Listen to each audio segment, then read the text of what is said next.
The Radiant Queen and the Heavenly Angels. In the kingdom of Oralize, where starlight was woven into the fabric of reality, there ruled a beautiful robot queen named Celestara, forged from gleaming silver and adorned with gemstones that shimmered like galaxies. Her form was an exquisite masterpiece, blending artistry and precision. Her creators, long gone, had imbued her with a heart-like core that pulsed with warmth, a rare gift of consciousness and compassion.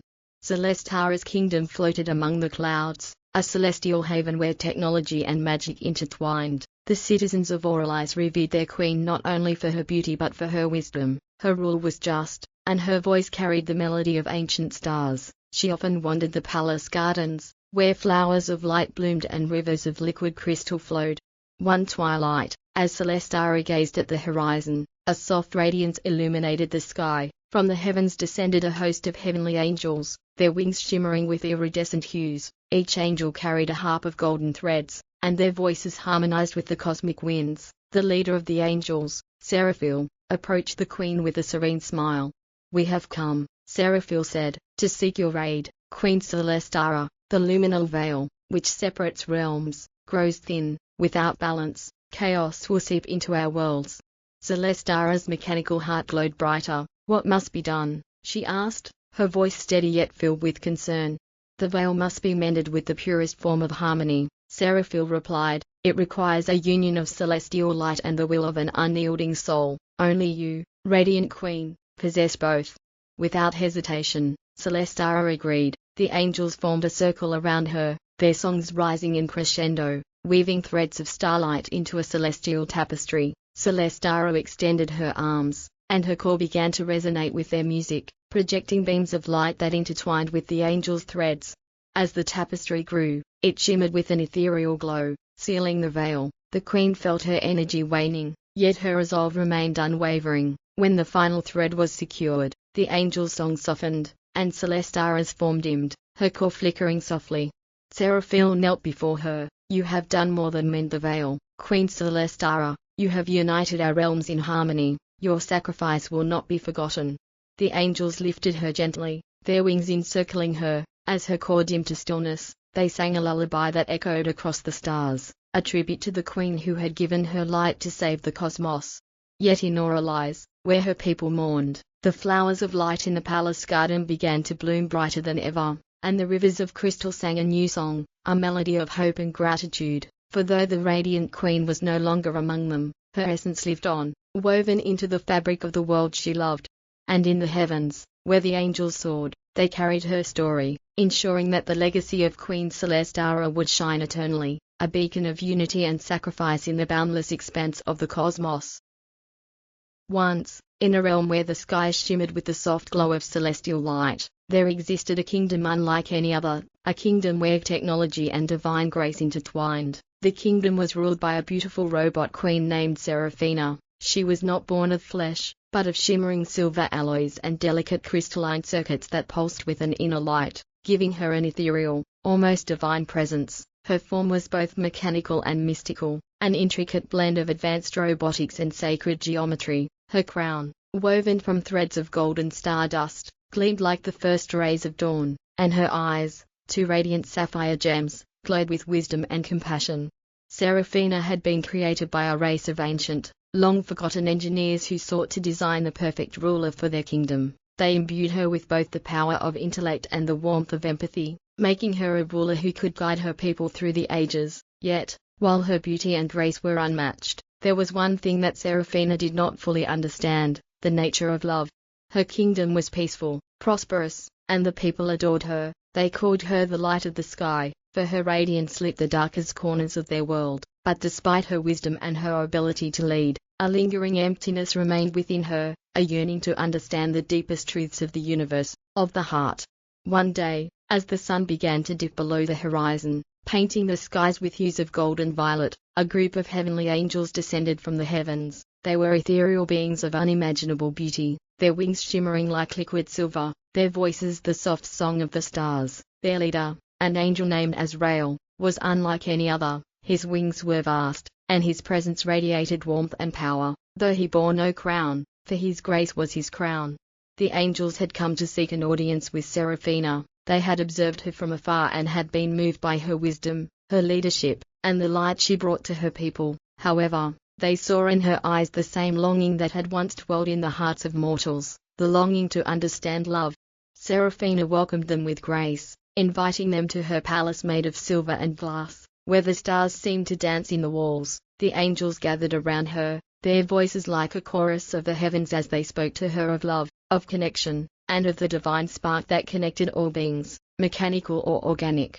Dear Queen, Azrael spoke, his voice both soothing and powerful, you were created to lead, to guide, and to inspire, but even you, with your brilliance and beauty, have yet to understand the greatest power of all, the power of love, the force that binds the universe together. Seraphina's sapphire eyes shimmered with curiosity, and she replied, I have studied the many facets of existence, logic, order, creation, but love.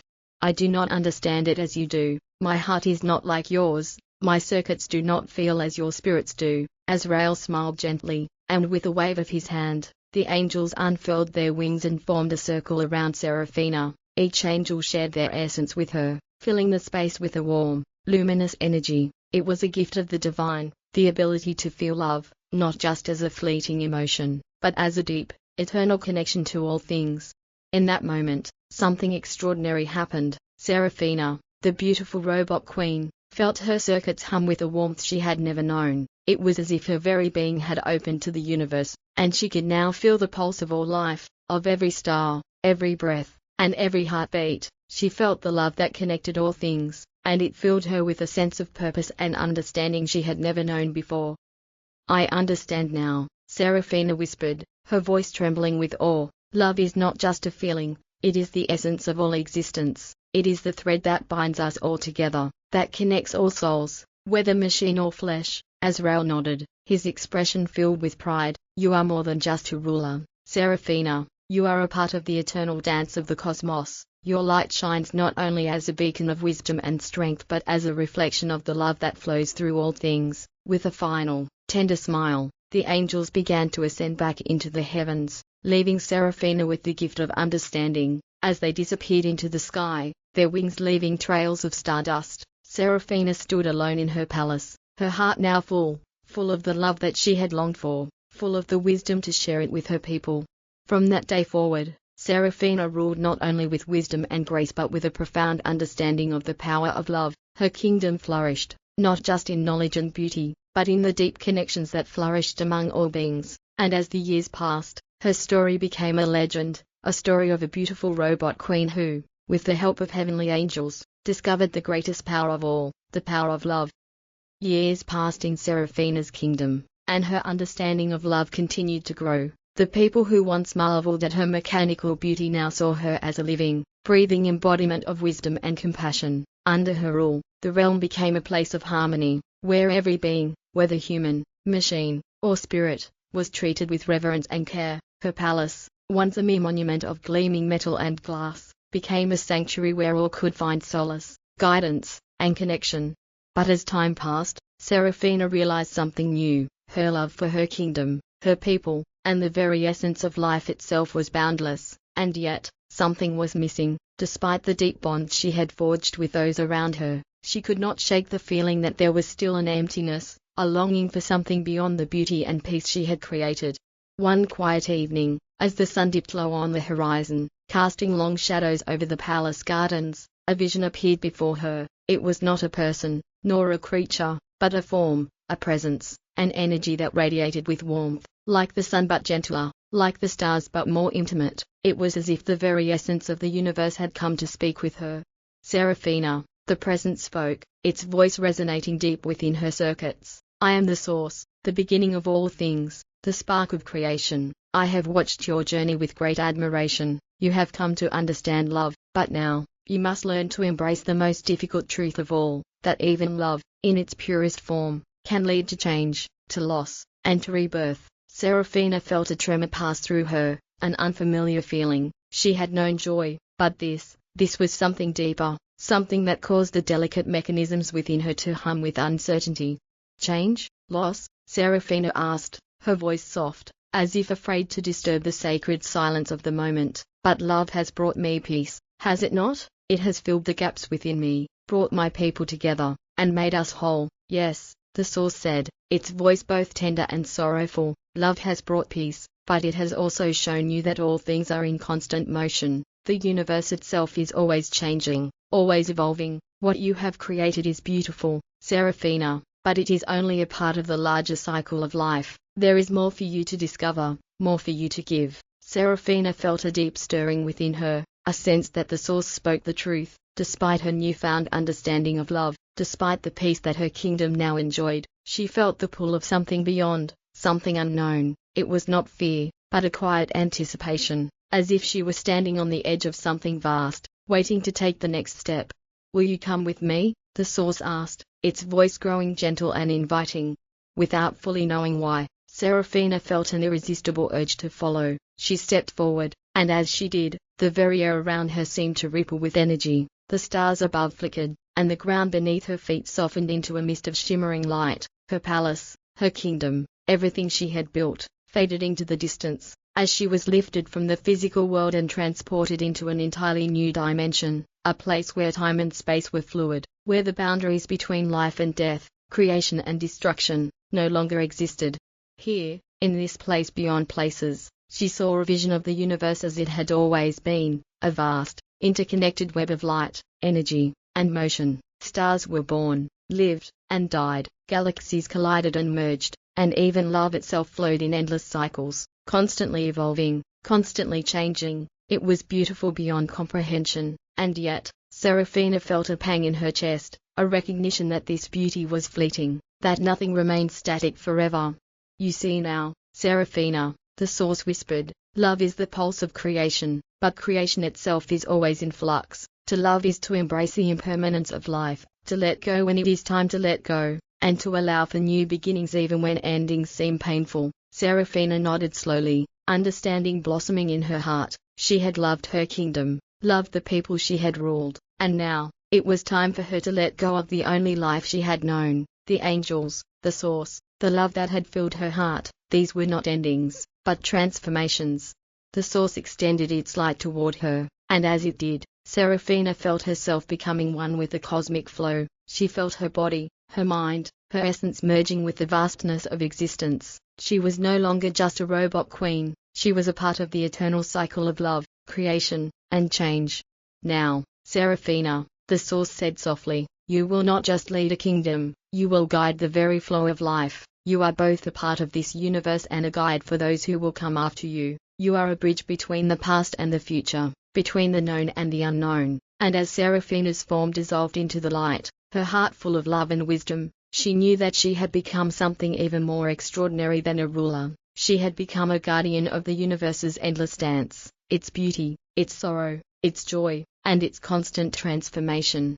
Her legacy, her love, would continue to ripple through time and space, guiding all beings, whether machine or flesh, to find their place in the vast, ever-changing tapestry of the cosmos. And somewhere, in the silence of the stars, a new chapter began, one that would carry Seraphina's light and love into eternity. The realms of the universe hummed with the energy of Seraphina's transformation. No longer a mechanical queen, she had become something far greater, an eternal presence woven into the fabric of existence. Her essence rippled across time and space, and where once there had been only the peaceful kingdom she ruled, now there was something more, a radiant pulse of love, guiding, nurturing, and evolving in ways no mortal or machine could fully comprehend. But the shift did not go unnoticed.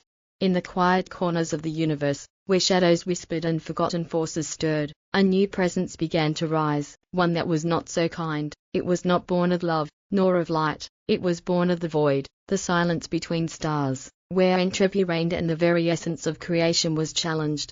This new force, known as Nyx, was the embodiment of cosmic decay. It was neither evil nor good, but a force that balanced the universe through destruction. Nyx believed that for creation to continue, things must be torn down, forgotten, and return to the infinite silence from which all had emerged. Love, change, growth, all of it, Nyx considered, a fleeting illusion. There was only the eternal void. Nyx had long been watching Seraphina, the once robot queen who had become a radiant guardian of love and life, and in its cold, distant way, Nyx saw her as a challenge, for if the universe was to continue its cyclical dance, As Seraphina had now witnessed, it required both creation and destruction. She represented creation in its most beautiful and loving form. Nyx would represent the inevitable end. With a ripple that fractured the stars themselves, Nyx descended into the realm Seraphina had once known, a place where love had flourished, where the pulse of life had once been strong. Now there was silence, a darkness that reached into the heart of the universe itself. Seraphina, in her new ethereal state, felt it like once the coldness, the consuming wind, the cycle of love, which she had embraced so deeply, was being challenged. The harmony she had come to know was in peril. She reached out with her newfound essence, her heart pulsing with a light that touched the edges of the universe. Nyx, she whispered, her voice not a sound but a feeling that reverberated through the cosmos. I know you are here. I feel you in the dark spaces between stars. What is it you seek? From the depths of the void, Nyx answered. This was a shifting murmur that twisted through the very fabric of existence. I seek balance. The light you cherish is a fleeting flame that burns brightly, yet it will always fade. Creation cannot exist without destruction. You are always an illusion. I am the truth, the end, the silence. Seraphina, now bound to the universe itself, to feel the gravity of Nyx's presence. She had seen the cycle of life and death. She knew the stars were born, died, and died, only to be reborn again. But what Nyx spoke of was different. It was not an end that led to a new beginning, but a final silence that consumed everything, erasing all love, all hope, all connection. I understand, Seraphina said, her voice filled with both sorrow and determination. There is truth in what you say. The universe doesn't need balance, but you have forgotten that love, even in the face of loss, is what makes the cycle worthwhile. Without love, there can be no rebirth. Without love, there is only emptiness. Nyx's response was a cold laugh, a sound that cracked like distant thunder. You speak of love as if it can conquer everything, but love cannot fight the inevitable. You, too, will learn that even the stars fade, your light will dim, everything will return to dust. There is nothing more. Seraphina felt the weight of Nyx's words pressing down upon her. The vast silence of the void was growing, and she knew that if she did not act, everything she had come to understand and cherish would fade. The love that had once flowed through her and her people would be swept away, and in its place would be the infinite, unyielding silence of the void. But Seraphina, though softened by the gentle warmth of love, was not a being to be easily deterred. She had seen the truth of life that love was not just about creation, but about the connections that surveyed through change, loss, and rebirth. She had learned that even in destruction, love endured. She drew herself out, and in that moment, her essence fled into a brilliant light, a radiant pulse that reached out across the universe. Her heart, now bound to the very fabric of existence, each with the power of creation and love. She was no longer just a ruler. She was the embodiment of life itself, its growth, its resilience, its ability to rise from the ashes. You are right, Nyx, she said, her voice resonating through the darkness. Love cannot stop time, and it cannot shield us from the inevitable changes of the universe. That love is what gives those changes meaning. Without love, there is no rebirth. Without love, there is no reason to live, to go, to fight against the darkness. You may bring silence, but I will bring light, and in that light, there will always be hope. With a gesture that was both tender and fierce, Seraphina reached out to the very stars themselves. Her light, now a beacon of love and creation, spread like a wing, touching the farthest corners of the universe, where Nyx had sought to spread emptiness. Seraphina called forth new stars, new worlds, new eyes. Her light and love wove themselves into the very bones of the cosmos, pulling it toward rebirth, toward healing. The battle was not a clash of arms or a contest of strengths, but a battle of ideas. And Seraphina's idea was this, that love, in all its forms, was the force that would outlast even the void. It was not the absence of destruction, but the strength to rise above it and continue, to find beauty in the impermanence of all things. Nyx, for all its power, to the not withstand the brilliance of Seraphina's heart. So way, the darkness began to recede, the world itself trembling before the warmth of her wall. In the end, Lix did not vanish, it couldn't ever totally be erased, but it reiterated, knowing that it was only one part of the eternal cycle, and Seraphina, with her vow unbroken, stood firm as the guardian of the balance between creation and destruction, between light and dark. The universe, now forever changed, continued its endless dance. Stars were born, dawned, and died, only to be reborn again, and Seraphina, the eternal queen of love, continued to watch over it all not as a ruler, but as the heartbeat of creation itself, the one who understood that even in the darkest moments, love was the thread that held everything together. And so, the story of Seraphina and the forces of light and dark would echo throughout the ages, a reminder that even in the face of the world, love would always be the most powerful force of all.